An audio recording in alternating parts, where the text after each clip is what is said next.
I've been living in this orphanage for as long as I can remember, but the warden always said I'd get adopted by someone special, and I believed that.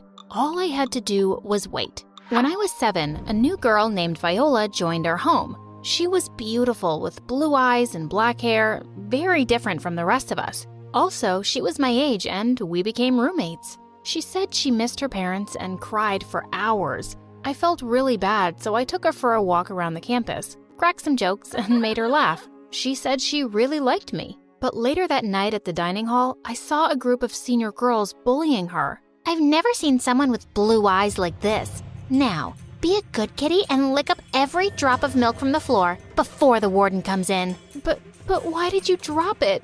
I was hungry. I was gonna have it. The girl went crazier. She spat on her face. Poor Viola looked around for help, but everyone was just enjoying the show. I couldn't take it anymore. I ran to the spot and kicked the tall girl from behind, and she fell on all fours right into the milk puddle. Now, be a good janitor and clean all this up.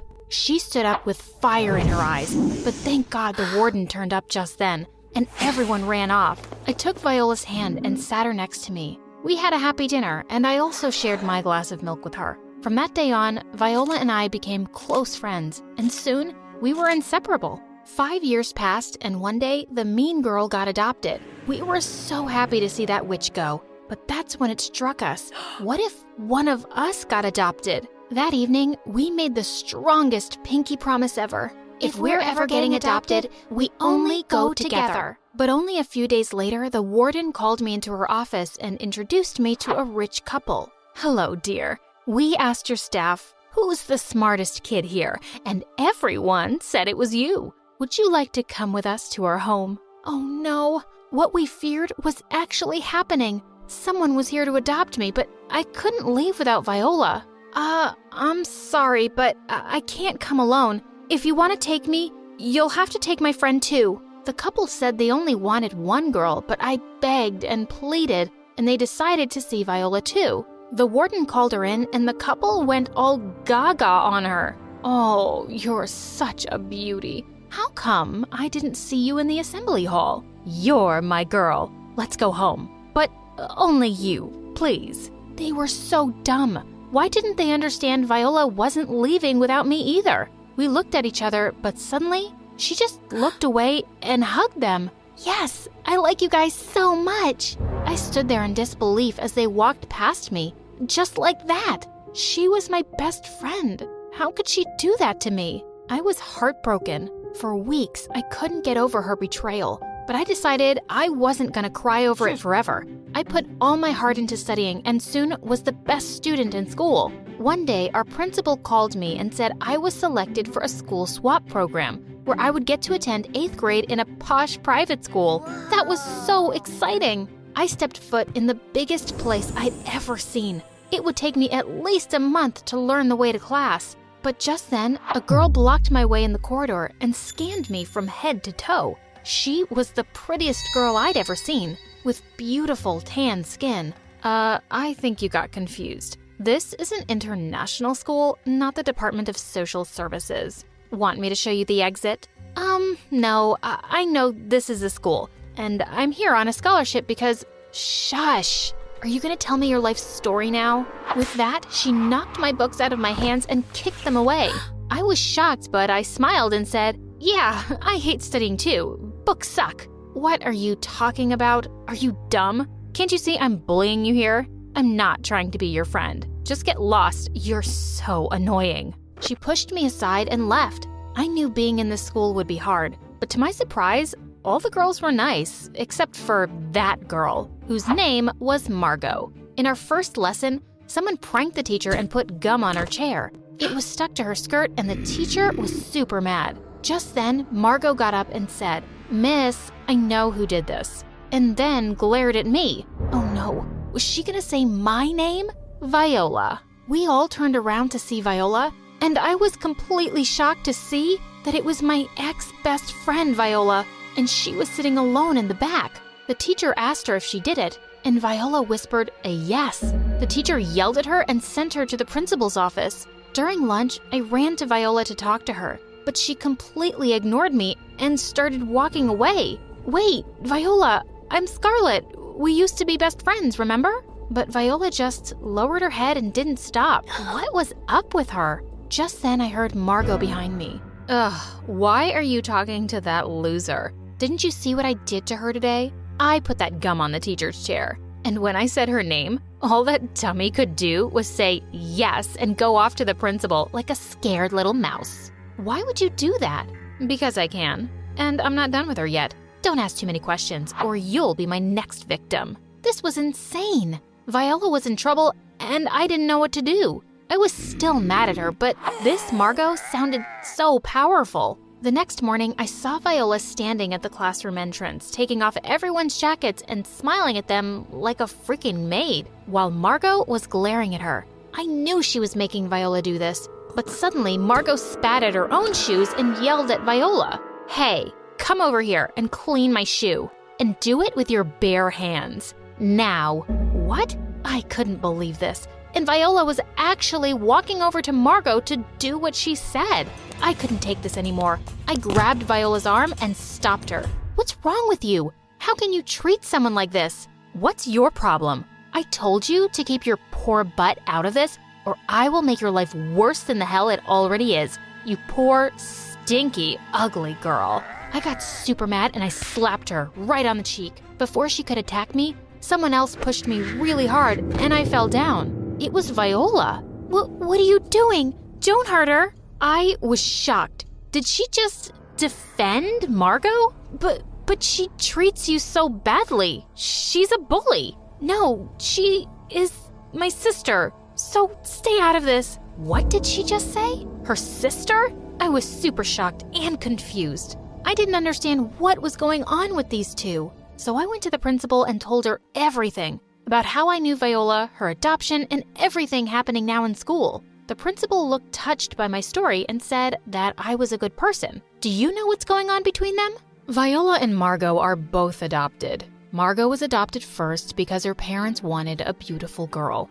But after some time, her horrible parents thought that Margot wasn't a smart kid and decided to adopt a smart girl. I guess that's when they came to the orphanage and chose you first. But being the shallow people that they are, they chose Viola for her looks. When Margot found out, she went insane, and she's been treating Viola poorly ever since. But can't you do something, ma'am, to punish Margot? Believe me, I've tried. When the other students told me how Viola was being bullied, I talked to their parents. I even threatened to expel Margot if she continued. But Viola came to me later and begged me not to do anything. She said it would only make her life worse. I couldn't believe what I just heard. All this time, I thought Viola was living her best life without me, but she'd actually been suffering, and she was too scared to stand up to that terrible Margot. I tried to stand up for Viola and defend her, but she would always tell me to leave them alone. I felt so helpless. But over time, my friendship with the principal became deeper,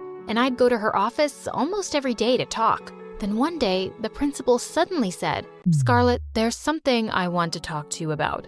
I've been thinking about it since the day I met you. I never had children of my own, and, well, you're amazing. So I was thinking, maybe I can adopt you. We will both be really happy, I promise. But if you don't want that, please feel free to say no. I understand." I couldn't believe what I just heard. I was speechless. But then I said, Yes, I would love to. And I hugged her tight. Everyone heard the news, and my life was about to get so much better. And some things would have to change. I was going to make sure they would. The first thing I had to do was deal with Margot. So one day, when I saw Margot eating, I approached her and poured all my juice on her head. She started screaming. "What are you doing, moron? Why did you do this?" "Because I can, and because I want to. I'm the daughter of the principal. So what? You think I'm scared? You should be. I would be very, very careful if I were you, Margot." With a warm smile, I extended my hand to Viola. This time, she took it, and we both left, leaving Margot in shock. I finally had the chance to talk to Viola alone. The first thing she did was cry so much. "Oh, Scarlet, I've missed you so much. I never stopped thinking about you, and I made a mistake when I left you back in the orphanage. I was never strong like you, and I just wanted to have a family to love me so badly. But it's only been a nightmare. Please, please, please forgive me. I'm so sorry, Scarlett. It's okay. It's okay for now. Hush, honey, don't cry. Everything will be okay. Calm down. Not until you say you forgive me. I forgive you, and I missed you too. Please, calm down and tell me what's going on. Do your parents know that Margot is a jerk to you? She acts very nice in front of them, but I think they know everything. They are just scared of her because she's evil. I don't want to live with them anymore. Please, help me. I hugged her and calmed her down. Once I told Mom about everything, she immediately contacted social services and helped Viola end her adoption with her parents. Once that was done, I asked Mom if she'd adopt Viola too, and she gladly agreed. But when Margot found out about all this, she went ballistic. Hey, Viola, you jerk. How dare you say nasty things about me? I think I was too nice to you. I should have finished you off every moment I got the chance to do so. Don't you ever give up? Game over, Margot. Oh, sister, let me handle this. And with that, Viola punched Margot in the face. Don't you ever come near me again. And I have some good news for you. You're a psycho, and the court said that you will need therapy. So go get that and fix your ways. Your parents are already thinking of sending you to some horrible orphanage. And for the first time, I saw Margot looking scared. She got up and ran away. I looked at Viola and said, I love you, my soulmate. I love you too. And we hugged. Hey, I'm Tracy. And when I was 13, my mom got pregnant. I was an only child, so I was very excited. But when my dad found out, he went nuts. He started throwing things everywhere and yelling at my mother. I thought he was going crazy, but then I heard him shouting that the baby wasn't his. My dad had a vasectomy after I was born, so that only meant one thing. Mom had cheated on him. Dad stormed into my parents' bedroom and started throwing things into a bag. He called out for me, but I was too afraid to go see him. He was so angry. When I didn't answer, he came into my room to talk to me. He said he wanted me to go with him, but I couldn't stay with someone who behaved like that. I said I was staying with Mom because she'd need help with the baby. Dad got really upset. He started crying and saying if I loved him, I'd take his side and stay with him, not take the side of someone who stabbed him in the back. I felt really uncomfortable. I mean, I was just a kid. How could I make that choice? Dad threatened that if I didn't go with him, that would be it. He'd cut all contact with me. I just sat there shaking my head, too upset to speak. His last words to me were, I can't believe you chose to stay with that snake. I was in floods of tears as I watched him leave. I never saw him again. I went with my mother to all her doctor appointments, and I was there for her first scan. That's when we got a huge shock. Mom wasn't just pregnant.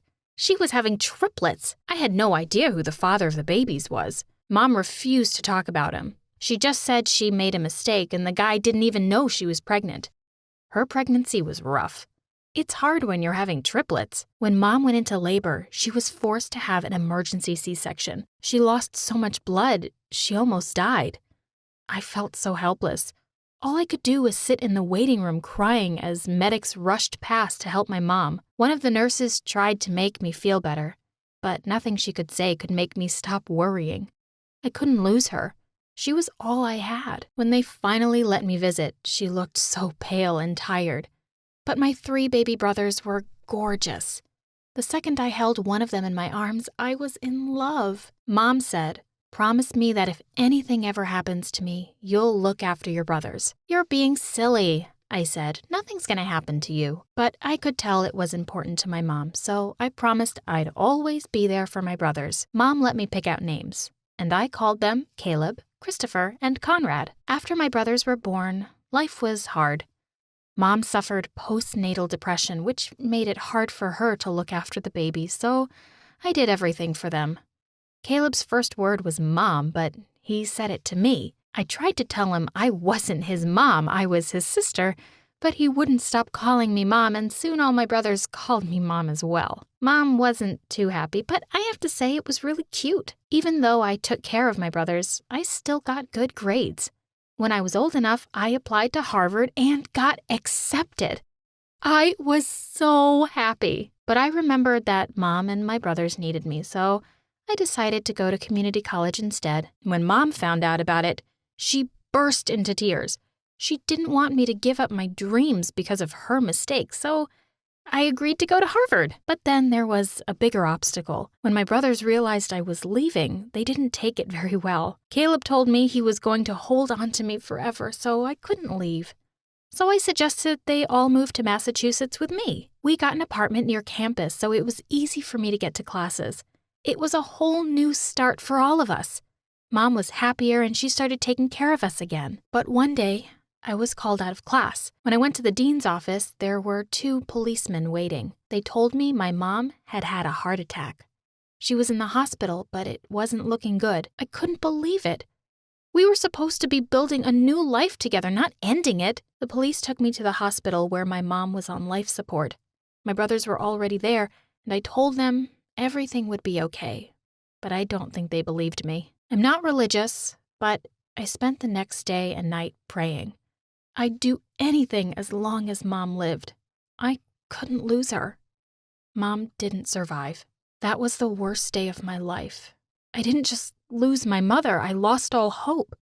What was the point of doing anything when you can lose it all in the blink of an eye? I wanted to take my brothers home with me, but it wasn't going to be easy. CPS said they should be in foster care. I said no way. We'd lost our mom, we couldn't lose each other. They said it was too much for someone my age to look after triplets, but I'd been taking care of them since they were born. Couldn't they see I knew what I was doing? I had to go to court, but eventually I was awarded full custody of the boys. I was their sister and their mom. Of course, I had to drop out of college. There was no way I could study and be there for my brothers. Family was more important than a college degree, even from Harvard.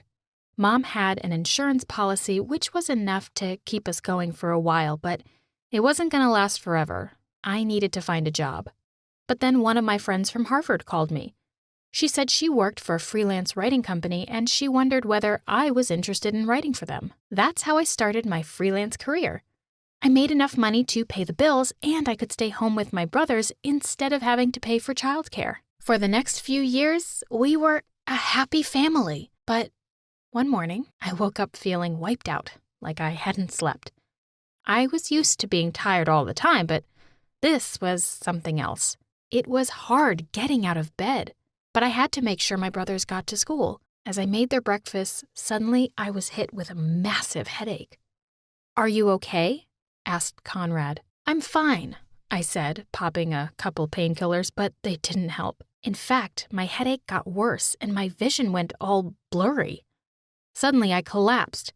My head felt like it was split in 2. I was in so much pain I thought I was going to die. Everything went black. I couldn't see. "Conrad, Christopher, Caleb," I shouted. "I need to go to the emergency room." I wanted to be strong for my brothers, but I was in agony. I couldn't see a thing as they helped me down the stairs to get a cab. Halfway down, I collapsed. They couldn't hold on to me, and I fell down the last few stairs.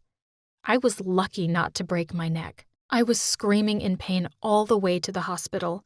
My brothers were panicking, yelling at the driver to go faster. We rushed to the emergency room, and as soon as they saw me, they got me to an examination room. The doctor told me I had something called giant cell arteritis. It's when the arteries which support the optic nerve in the eye become inflamed, blocking the nerve so it can't get enough blood. "There's a cure, right?" I said. "You can give me a pill or something." "I'm sorry," the doctor said. "There's no cure. You're permanently blind." I felt like my world shattered into a million pieces. I couldn't be blind. I had to look after my brothers. I begged the doctor to do something. There had to be a cure. There just had to be. But the doctor said there was nothing he could do. My brothers came to visit me. Conrad said they brought me flowers so the smell would cheer me up, but it made me miserable. What's the point of smelling flowers you can't see? CPS put the triplets into foster care, but they couldn't find a family to take all 3 of them, so they were placed with separate families. It broke my heart to think of them all alone without me, to help them with their homework or talk through their problems. But what could I do? I was blind and useless. I thought things couldn't get any worse. I was wrong. The doctors did a lot of tests on me when I lost my sight. They told me the reason I'd been so tired was because I had leukemia. If I didn't start treatment right away, I would be dead in 6 months. Of course, I started treatment, but it was so stressful. All I could think about was how I was going to look after my brothers when I was out of the hospital. How could we pay our bills when I had to pay for chemotherapy? At last, the doctors said I could go home, but the thought of being out of the hospital filled me with dread. I had to prove to CPS again that I could look after my brothers, but I didn't know if I could. I was disabled and struggling to cope with being blind. I didn't have a job. The only reason I still had my apartment was because of my mom's insurance policy, but that money was running out. I went to meeting after meeting with CPS and pretended everything was fine, but inside, I was falling apart. The only thing that kept me going was the promise I'd made to my mom. I couldn't help thinking they'd be better off without me. Eventually, CPS said the boys could come back to live with me. I was worried they'd made the wrong decision. I cried all the time when my brothers were in school. I felt like my life was over. I was supposed to be a Harvard graduate in a well-paid job, not blind, unemployed, and struggling to raise 3 boys. One day, I was sitting on my bed, crying, when I heard Caleb say to me, "What's wrong?" "Caleb," I gasped, "you're supposed to be at school." Caleb told me he'd forgotten his homework, so he'd come back for it and found me like this. It all came flooding out. I told him about how I always wanted to be a writer, but now I was useless. "You're not useless," said Caleb. He told me how much he loved me and said I could still be a writer. I could use software. I laughed and told him not to be stupid. We didn't have the money for the software I needed. So, Caleb said he'd do the typing for me. Every day, after he'd finished his homework, Caleb sat down with me to write my book. I'd always planned on writing the next big American novel, but Caleb told me I needed to write my autobiography. He'd said I was an inspiration. The last thing I felt like was an inspiration, but he was right. My life would make a good book. It took over a year of hard work, but at last, we had a book I was proud of. I sent it to a few publishers, but they all rejected it, so I published it myself. I didn't think anyone would buy it, but in